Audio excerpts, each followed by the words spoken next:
tenane ditenani mulai kepada beliau waktu dan tempat dipersilahkan. Shallu ala Nabi Muhammad.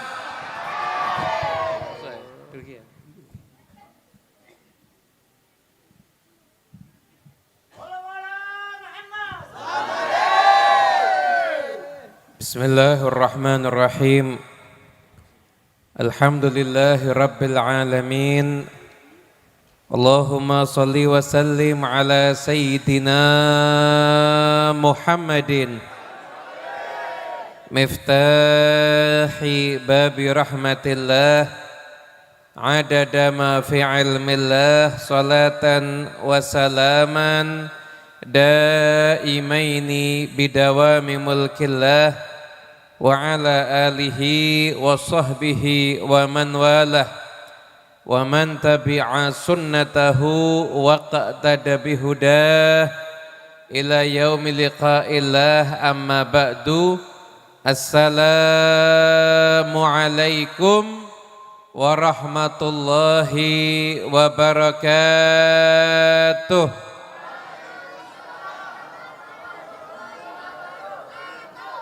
Yang saya hormati, yang saya muliakan segenap para habaib, para alimul ulama, para masyayikh, utamanya guru kita semuanya, Sayyidil Walid Al-Habib Mustafa bin Muhammad Ba'bud.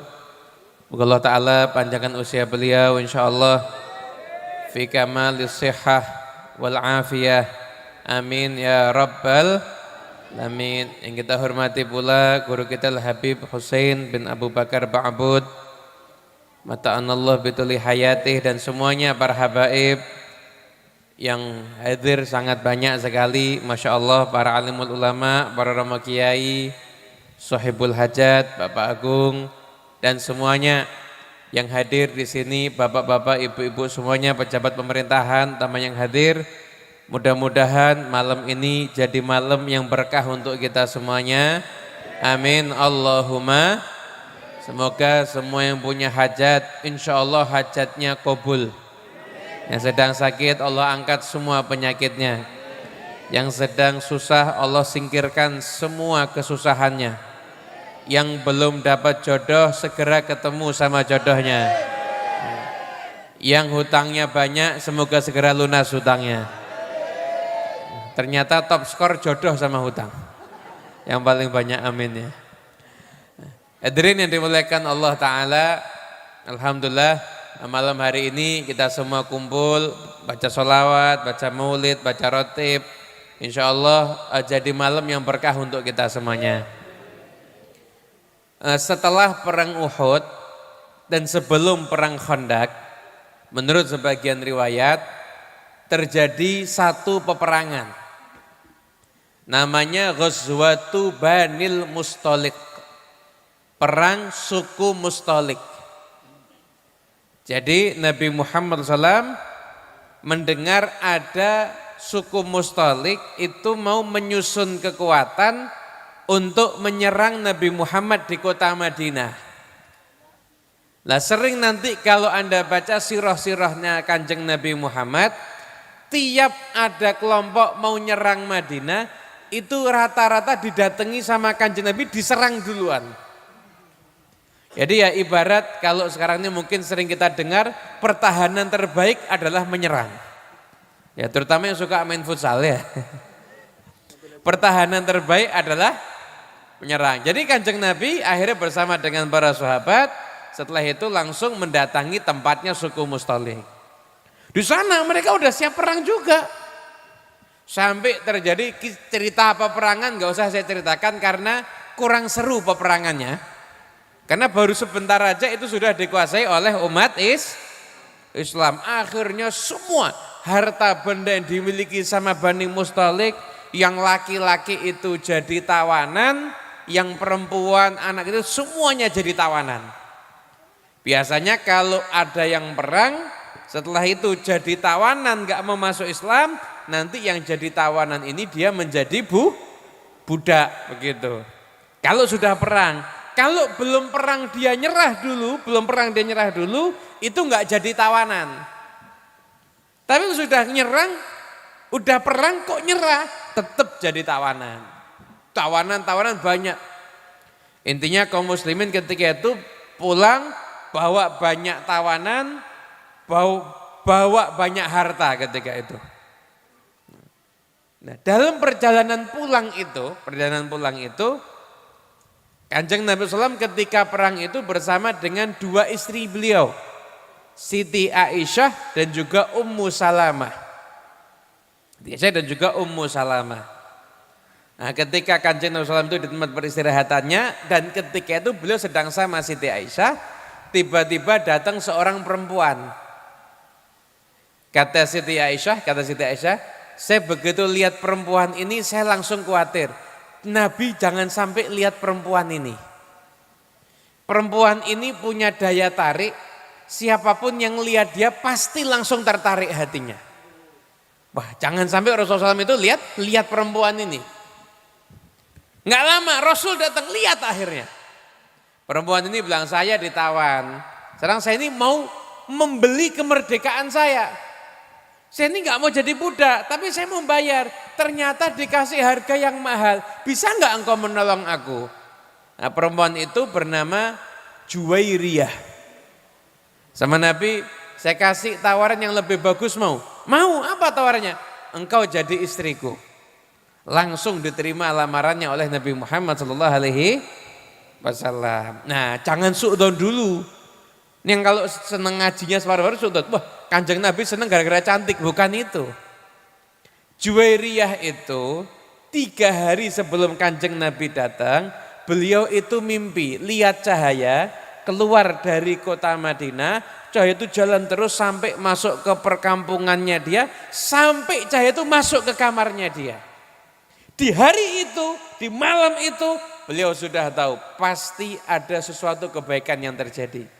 Jadi sekalipun ketika itu keluarga beliau ada yang tewas dalam peperangan, tapi ketika itu beliau pun akhirnya menjadi istrinya Nabi Muhammad SAW. Artinya apa? Semua istri Nabi itu sudah dipilih oleh Allah Subhanahu wa Ta'ala. Jadi Kanjeng Nabi berangkat perang, pulang tambah istri. Nggak tahu nih Habib-habib sini ada yang gitu juga apa enggak ini? Nah, kalau ada jenengan perlu minta ijazahnya kalau begitu.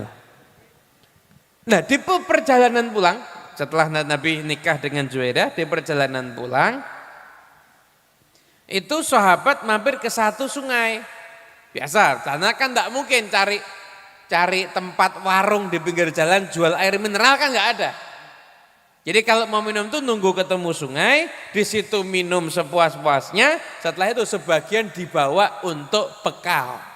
Nah, ketika ngambil air di situ, ketika itu ada budaknya Sayyidina Umar bin Khattab sama budaknya salah seorang sahabat Ansor.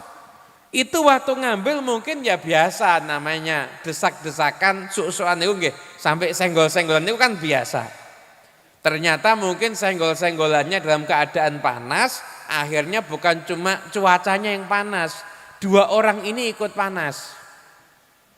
Akhirnya budaknya sahabat Ansor teriak, ya lal Ansor, hei orang Ansor, ngadep ini, bantu aku nih ngadepin orang kurang ajar ini. Budaknya Sayyidina Umar teriak juga, ya lal Muhajirin, ya orang Muhajirin, bantu aku ngadepin dia. Akhirnya apa? Panas. Kaum Ansor merasa tergugah untuk membela, Muhajirin terasa tergugah untuk membela. Hampir di situ ribut, perang sendiri. Bukan sama musuh perangnya, perang sendiri kaum Muhajirin sama kaum Ansor. Nah di situ akhirnya ditengahi sama Nabi Muhammad SAW. Udah nggak ada ya panggilan jahiliyah, fanatisme nggak ada.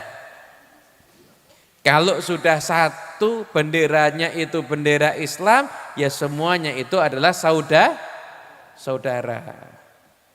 Nah, sekarang kita bisa nggak? Kalau kita itu nilai seseorang, nilai juga dia itu seorang muslim. Jangan karena beda bendera dengan kita, akhirnya kita penilaian kita sama dia nggak objektif akhirnya. Oh kalau teman saya pokoknya semuanya ketoknya bagus. Kalau nggak sama dengan saya pokoknya semuanya kelihatannya jelek. Ulama-ulama itu sekalipun mereka itu berbeda pendapat, tapi mereka menilai lawan debatnya dan sebagainya itu tetap dengan penilaian-penilaian yang positif, gak pernah menilai dengan yang negatif, tetap diambil sisi positifnya. Ya ini orangnya baik dan lain sebagainya. Itu yang terjadi seperti itu. Ketika itu sudah fanatisme, sudah Muhajirin, Ansor, hampir perang. Nah dalam kondisi seperti itu didamaikan sama Nabi Muhammad SAW. Tapi ketika itu ada salah seorang pemimpin munafikin, namanya Ibn Ubay. Sebetulnya namanya Abdullah bin Ubay, cuma saya pakai nama Abdullah kurang pantas, terlalu bagus namanya. Dan saya panggil Ibn Ubay aja. Ibn Ubay itu datang, dia kemudian saya tuh istilahnya cara Jawa nyucui ngoten niku lho. Kowe iki wong Ansor, kowe iki sing salah. Lho wong Mekah ki wis diusir kok mbok tampa. Dia di Mekah sana kan diusir. Ngapain kamu terima? Tahu enggak? Kamu tuh sekarang ngasihkan harta kamu ke mereka. Loh, hasilnya tuh kamu dikurang ajari sama mereka. Tahu enggak? Perumpamanya ibarat apa? Ibarat jawi' kalbak yakulak. Apa? Samin kalbak yakulak. Ini kamu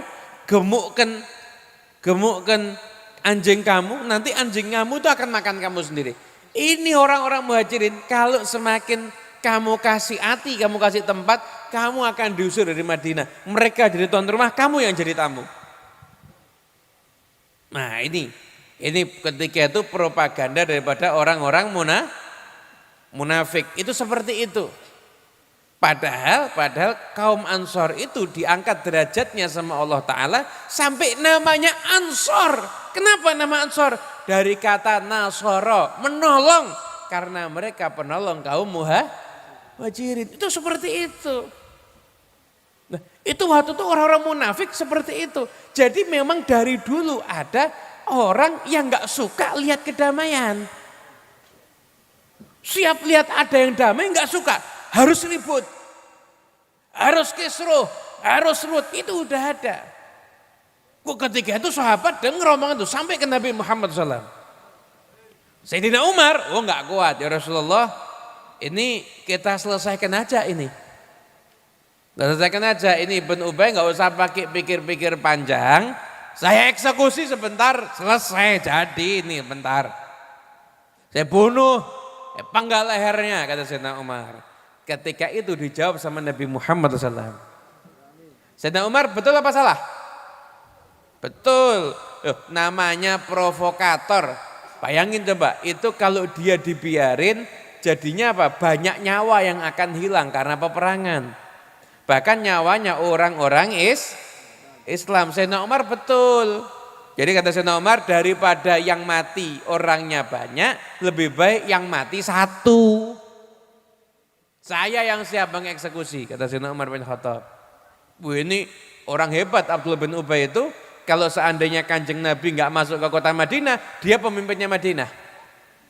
Berhasil menyatukan orang Yahudi, Aus, Khazraj dan sebagainya, sudah mau jadi pemimpin, datang Nabi Muhammad SAW. Akhirnya nggak jadi pemimpin dia. Kalah pamor sama Rasulullah. Akhirnya dengkinya sama Nabi itu luar biasa. Abdullah bin Ubay itu dulu nggak mau masuk Islam. Kapan dia masuk Islam?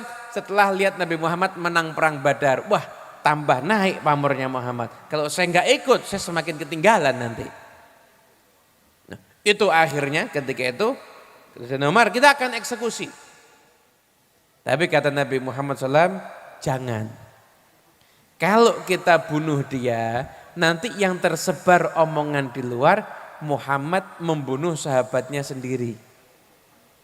Untuk penegakan hukum, bunuh Abdullah bin Ubay itu tepat. Tapi untuk strategi dakwah saat itu kurang tepat. Akhirnya apa? Orang mau masuk Islam takut duluan. Wah, temannya sendiri aja dibunuh kok. Jadi lebih baik kita biarkan saja. Lebih baik kita biarkan saja. Tapi ketika itu kaum Muhajirin dan Ansor memanas.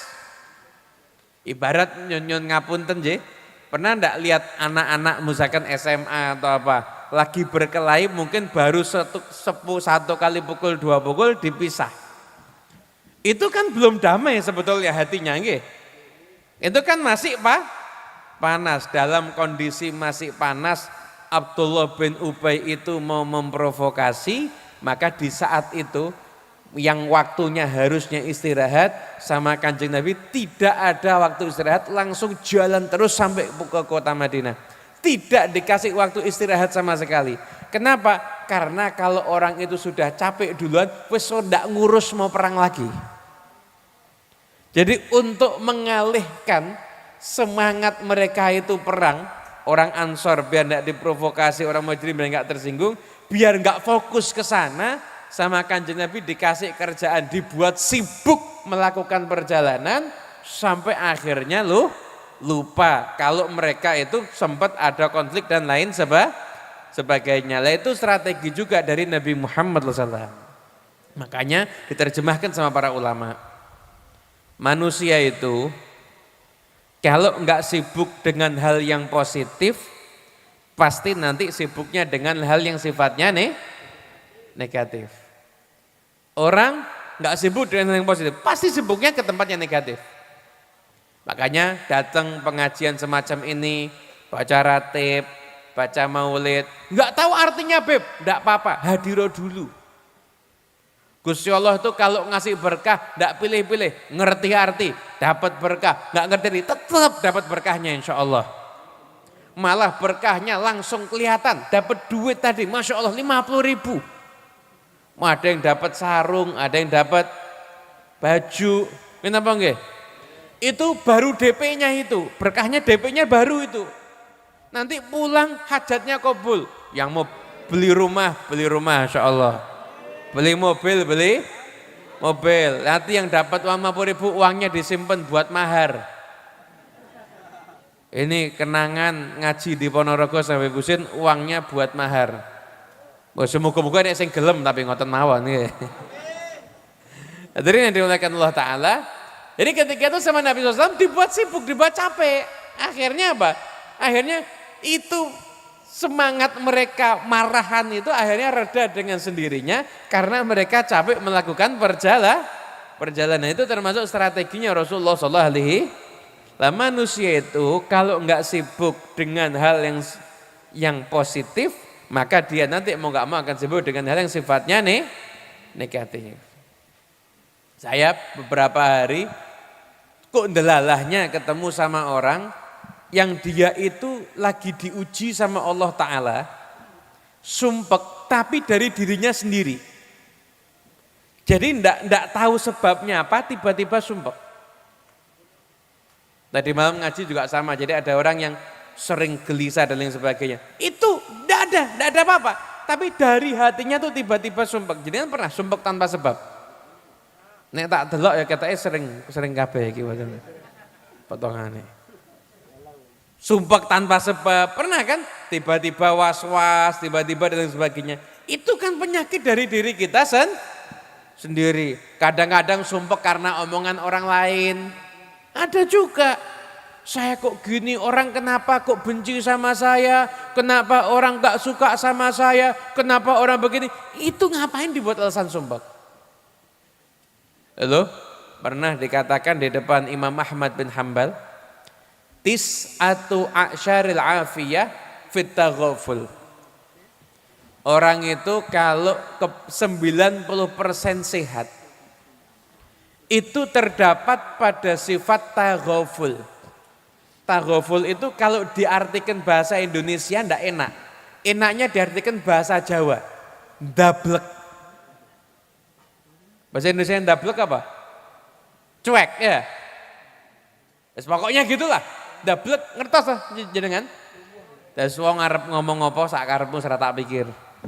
Kowe seneng karo aku alhamdulillah, ora seneng ya wa syukrulillah ngoten mawon. Toko pas laris ya alhamdulillah, pas sepi ya wa syukrulillah. Wis enggak usah dipikir. Usah dipikir. Hidupnya pokoknya dablek, pokoknya semuanya dibuat jadi seneng, dibuat jadi bahagia, dipuji orang ya mesem, dipisui wong ya mesem.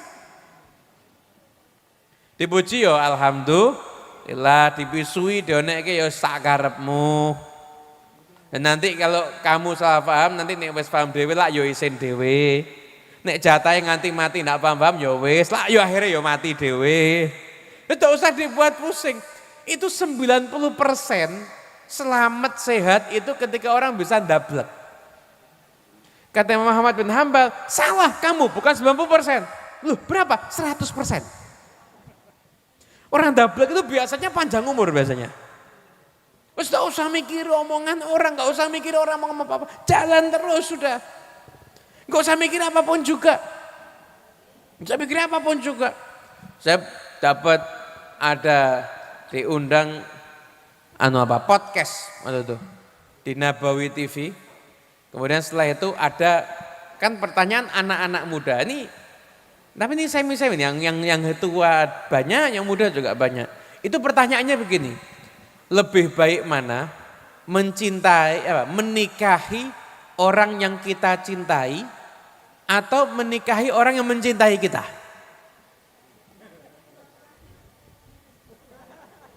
Dirabi kabeh ngoten niku. Lebih baik mana? Menikahi orang yang kita cinta sama dia, tapi dia biasa sama kita.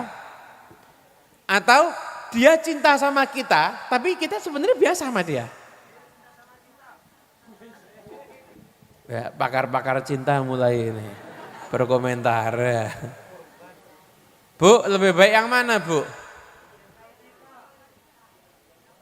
Lebih baik yang mana? Loh, ngeten mawon. Makomnya mencintai sama dicintai lebih tinggi mana? Makomnya mencintai Kanjeng Nabi. Wah, hebat ya. Makomnya lebih tinggi lagi, dicintai sama Kanjeng Nabi. Lebih tinggi mana? Dicintai. Loh, berarti lebih bagus nikah. Ini kalau pilihannya dua tadi, tidak usah pakai pilihan. Yang kita cinta dia juga cinta. Tidak ada pilihannya. Jadi harap agak cerdas sedikit ya. Ini tidak melebu pilihan. Pilihannya kita cinta sama dia, tapi dia biasa aja sama kita. Atau dia cinta sama kita, tapi kita sebenarnya biasa sama dia. Boleh saya ngayu beb. Kabeh elek ngomong ngoten niku pripun. Pilihane nggih mung kalih tok. Sape wong wedok sak donya wis mati mung kalih tok niku. Ayo coba. Nah, pilihannya bagaimana itu? Ya pokoknya kalau dipikir-pikir ya masing-masing nanti punya pendapat sendiri Tapi kan kalau dipikir lebih mudah kita ngerubah diri kita daripada kita ngerubah orang lain. Pikirannya orang, perbuatannya orang, apapun komentarnya orang itu bukan wilayah kita. Jadi kalau jenengan nyun ngapunten, ada orang ngomentari jenengan terus jenengan mumet kuwi jenengan keliru. Niku sanes wilayah jenengan. Itu ibarat jenengan punya rumah di sini, tonggone jenengan ribut, jenengan rasa melu mumet. Dudu wilayahmu. Bukan ada mumetnya orang mau goro-goro, mumet pengen nguping. Isi padune apa wae. Itu bukan wilayah Anda. Itu bukan wilayah Anda. Omongan orang lain, komentar orang lain itu bukan wilayah kita. Wilayah kita itu adalah kita fokus dengan diri kita sendiri. Lah itu Kanjeng Nabi Muhammad SAW ketika itu tidak mau ngeladeni Abdullah bin Ubay, tapi fokus menanamkan persaudaraan di hati para kaum muslimin. Akhirnya dibuat capek dulu sehingga tidak ada energi untuk bermusuhan. Ketika udah capek perjalanan kan tidak sempat terus tidak mikir. Kenapa? Tidak mikir, mau arep padu tidak mikir, tidak ada energi. Sudah kehabisan energi. Setelah itu baru sampai Madinah dikuati oleh Kanjeng Nabi Muhammad SAW. Jadi tidak ada manusia yang lebih ngerti tentang strategi hidup melebihi Kanjeng Nabi Muhammad SAW. Sallallahu Nabi Muhammad. Nah, moga-moga sing selawate banter dongake utangi lunas. Masya Allah utangnya banyak semua berarti ini. Hadirin yang dimuliakan Allah Ta'ala, jenengan tuh hidup di dunia itu diatur pakai syariat. Diatur pakai syariat, artinya apa? Semuanya itu ada aturannya. aturan syariat itu ndak kudu cocok karo akalin jenengan. Ndak harus cocok sama akalnya panjenengan, ndak harus. Kenapa? Karena syariat itu buatannya Gusti Allah. Akalmu ki yo gaweane Gusti Allah. Ya Allah yang jauh lebih ngerti dibandingkan akal-akal kita semuanya. Orang itu kalau wudu, wudu pertama kali rukun wudu apa? Niat apa kumur? Tidak kumur? Kumur juga ya, niat kumur. Niat ketika membasuh wajah, terus membasuh wajah, kemudian tangan sampai siku, kemudian setelah itu kulit, kepala atau rambut di bagian kepala, setelah itu membasuh nah basuh kaki itu ada kalanya itu pakai sepatu. Orang kalau pakai sepatu yang namanya khuf itu ndak harus dia copot sepatu kemudian dia basuh kaki, ndak harus. Dia ngusap sepatunya aja itu udah cukup. Tapi syarat dan ketentuan berlaku. Syarat dan ketentuan, jadi pakai sepatu, ndak harus nyopot sepatu, itu bisa ngusap sepatu sudah dianggap seperti membasuh kaki. Sudah dianggap seperti membasuh kaki, paham ya? Nah, sekarang itu, aturan fikih, kalau jenengan wudu membasuh kaki kan berarti semua kaki harus kena kan? Bagian kaki sampai mata kaki. Kaki yang jenengan ada mata kakinya enggak? Nah, berarti segili picek nonton itu. Enggak ada mata kaki kok berarti. Kan buta berarti. Kan kaki kita kan semua kan ada mata kaki. Itu kalau jenengan pakai sepatu itu ternyata enggak ribet. Kalau enggak sepatu kan semua kaki ini harus kena. Kalau jenengan pakai sepatu itu maksudnya gini. Tak contoh nih ya. Diangkat. Jadi kaki diangkat, bagian ini yang atas dibasuh. Nah, saya mau nanya. Orang kalau pakai sepatu, itu yang kotor atasnya atau bawahnya? Kok syariat yang dibasuh kalau orang pakai sepatu atasnya? Iya kan? Masuk akal enggak? Gue ngomong enggak masuk akal syariat semurtad loh, saya datang lagi loh nih. Ayo. Tapi kalau umumnya anggap orang bukan Islam, lihat itu kan dianggap enggak masuk akal, betul enggak? Iya kan? Namanya orang itu pakai sepatu, harusnya yang kotor itu bagian bawah, tapi kok yang diusap malah bagian atas, betul enggak? Orang kan bingung. Betul apa betul? Nah, Sayyidina Ali bin Abi Thalib, beliau punya satu perkataan yang sangat indah tentang ini. Lau kana dinu birra'yi lakana asfalul khuffi aula bil mashi. Kalau memang agama itu cuma berdasarkan akal, harusnya bagian bawah lebih layak untuk dibasuh. Ternyata agama ini bukan hanya tentang akal, tapi agama ini adalah bicara tentang iman. Makanya sekalipun akal mengatakan bawahnya sepatu itu pasti lebih kotor, tapi ketika Allah perintahkan atasnya dibasuh, maka kita sami'na wa ata'na, yang dibasuh itu adalah bagian atas. Kenapa? Karena agama itu bukan sesuai akal atau enggak sesuai akal. Agama itu iman, agama itu manut. Beragama betul itu seperti itu. Nah, malam ini kan Masya Allah, Bapak aku kan menunjukkan birrul walidain. Beliau mendoakan ibu beliau, Ibu Sijem Hartini, Masya Allah luar biasa. Anak zaman sekarang ini susah, banyak yang tidak birrul walidain. Kenapa? Karena ngutamakan akalnya. Nanti dia ngukur, wong tuaku kok koyok ngene, kok aku ndak bekti. Kamu tuh disuruh bakti sama orang tua Bukan karena bapak bekerja sekian tahun, ibu melahirkan, bukan karena itu. Kalau ada anak dari kecil dimusuh sama bapaknya, dimusuh sama ibunya, sampai dewasa dimusuh terus anaknya tanya, apakah saya wajib berbakti pada kedua orang tua? Jawabannya apa? Wajib. Kenapa? Karena itu perintah Allah. Kalau orang tuamu baik, memang kamu layaknya berbakti, kamu pasti dapat pahala dari Allah Ta'ala. Kalau orang tuamu enggak baik, tetap itu orang tuamu, sebab wujudnya kamu ada di dunia. Kalau orang tuamu sebab wujudnya kamu ada di dunia, maka kamu wajib berbakti. Kalau orang tuamu enggak baik, justru pahalamu semakin besar.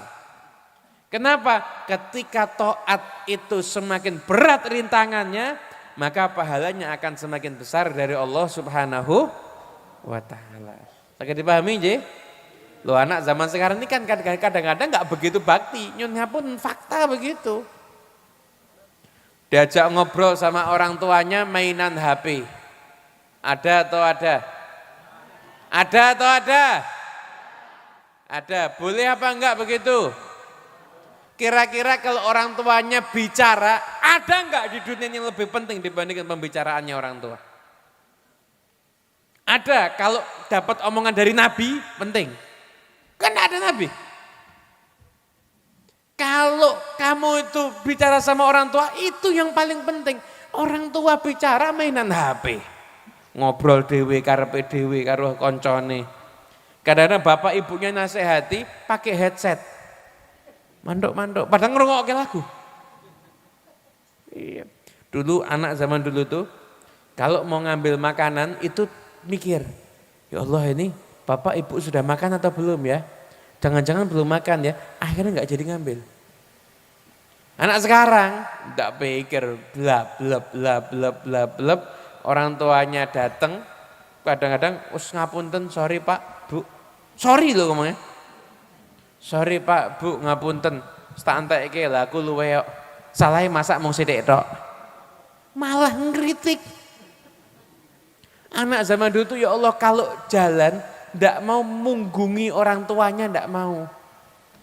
Anak zaman now ngapunten ngentut ngarepe wong tuane. Berat berat. Mung sorry tok. Kalau sudah menggunakan akal, enggak pakai iman, enggak mungkin akan lahir birrul walidain. Sama juga, begitu juga perkara-perkara syariat yang lainnya. Cinta sama Kanjeng Nabi pun juga sama. Begitu juga nyun ngapunten mencintai ahlul bait itu juga sama. Masya Allah, saya tadi terus terang waktu naik ke panggung saya heran, wah Pak Agung ini amalannya apa gitu. Habib sementen kathah rawuh sedaya niki. Masya Allah. Banyak betul yang hadir malam hari ini. Mencintai ahlul bait Nabi. Kalau ahlul baitnya baik, alim, jenengan ndak cinta ya kebablasan. Tapi jenengan kadang diuji sama ahlul bait yang sakarepe dhewe.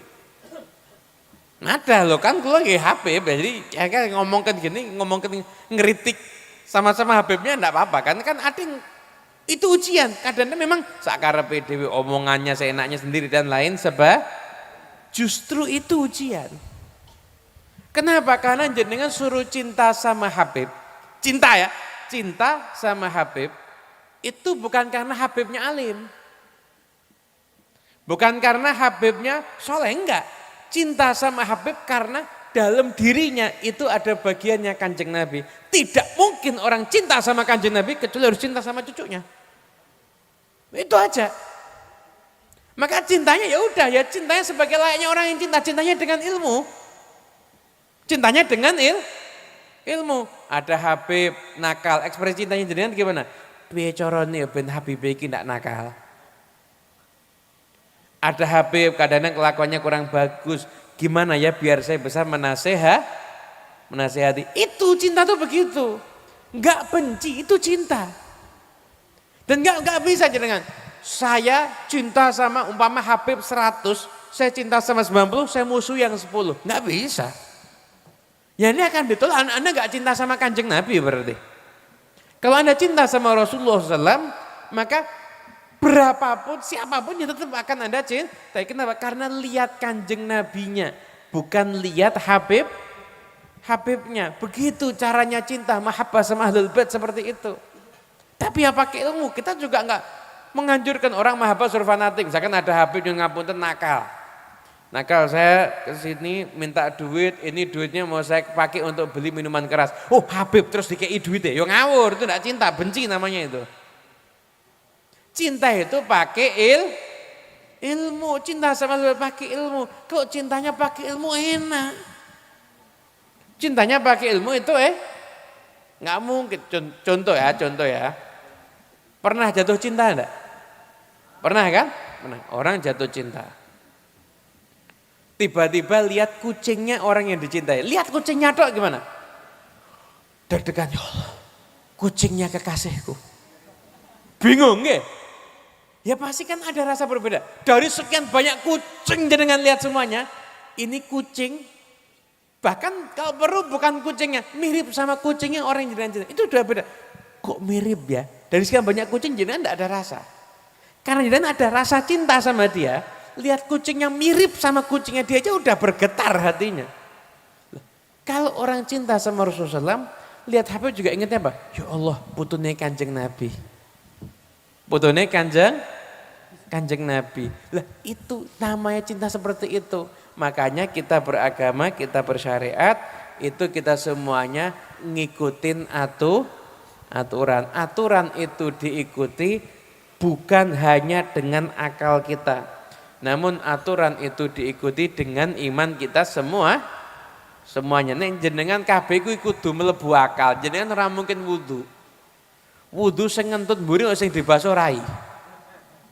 Lho nggih, mumet akhire. Lho yang kentut kan bagian belakang, yang bangkas itu bagian belakang. Lah kok yang dibasuh itu bagian wajah. Ya enggak nyambung. Itu makanya nggak bisa semuanya dinalar pakai akal. Tapi kadang-kadang solusinya adalah kita menggunakan iman. Saya sudah pakai iman, insya Allah semuanya akan dimudahkan oleh Allah Subhanahu wa Ta'ala. Kita doakan insya Allah malam hari ini, mari kita hadiahkan surat Al-Fatihah. Tapi semuanya ikut baca.